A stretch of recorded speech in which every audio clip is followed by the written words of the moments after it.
If your woman does this sort of thing, she might be a keeper. You know, people like to stereotype the men with microphones trope as being toxic, but let's hear this guy out. If your woman does this, she stays over and without asking, she starts doing your dishes, makes your bed, folds your laundry, cooks you dinners, and brings you drinks. Oh, baby, this is embarrassing for you. You don't want a partner. You want a new mommy. Now, there's gonna be angry women in the comments. Don't listen to them. So remember, men, if you want to please your woman, don't listen to other women. Listen to this guy. Newsflash. He doesn't give a fuck what you say. He doesn't care what you think about Love Island. He isn't interested in the pictures of your cat. He doesn't give a fuck. Can you imagine hating women so much that you won't even allow yourself to like cats? Have you seen cats? They're adorable. This is the type of woman that attracts emasculated men. All right, the general theme I've seen so far is that masculine men are terrified of confident women. Let's see if it holds up. If she sets boundaries, all of them, leaves the show entirely, tells him what to do, even a little bit, and provides for him in any sort of way. And Andrew Tate's not gonna pick you, man. He's in love with his brother. because dominant men don't let you do any of that. You don't let them? God, why are you all the same person? Say this if a girl does not want to give you her number. So years ago, before I met my wife, I was at a social gathering and I was talking to this young woman and we were flirting with each other and I felt like there was a mutual attraction going on. And so I asked for her phone number and she respectfully said no. And so here's what I did in that situation. First, I accepted her answer and I moved on. That's all the steps. So what do you do when a girl looks at you? When you catch her looking your way, return the glance and hold it for 2 to 3 seconds. I'm old, so maybe I'm wrong, but like that just feels too long. Let's try it out.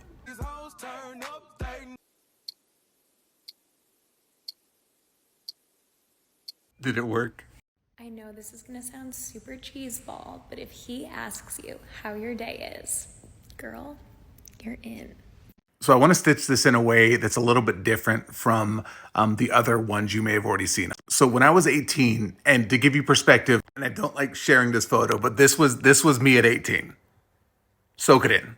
And I had a friend who was just a beautiful man who was worried about me because this guy, shockingly, was having issues dating. And he would just give me this horrible dating advice that never helped me at all, did nothing for me, but it always worked for him because he was beautiful. So I don't know if this is an example of why the bar is so low or how if you're beautiful enough, you have this kind of delusional view of reality where everything is a sign that someone's in love with you because it usually is true. There was a social experiment that was done where a guy went up to 100 girls and asked to sleep with them, and 100% of them said no. And then a girl went up to 100 guys and asked to sleep with her, and over 50% said yes. Why is this the case? You haven't said your opinion yet, but I can already tell I'm gonna hate everything you say. Because women are like a dial and men are like a light switch. Well, you've already proven me right, but go on. The reason is because there's more risk for a woman. These risks include being slut-shamed, and of course the big one, getting pregnant. Or is it that if a random man approaches a woman on the street and says, "Will you have sex with me?" it sounds like he's going to murder them. Once a woman sees a man cry, she never quite has the same level of respect for him. Now, none of us want this to be true, but the data, the studies, kind of seem to be pointing the other direction. One of the very first dates my wife and I went on was to see the movie Up. And I know what you're thinking, but I made it through the beginning. But about halfway through, she hears me sniffling and looks over. And when Russell was talking about how his dad and him used to count the red and blue cars, I lost it. I was a mess. I was literally ugly crying, stoically, manly, sobbing in my seat. And I could tell at that moment it was over. 12 years of marriage and 3 kids later, and she's clearly never respected me since that day.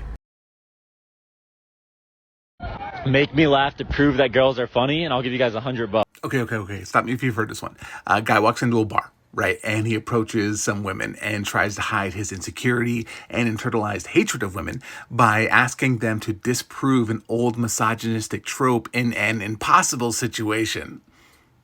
Oh, you've heard that one? Repeatedly?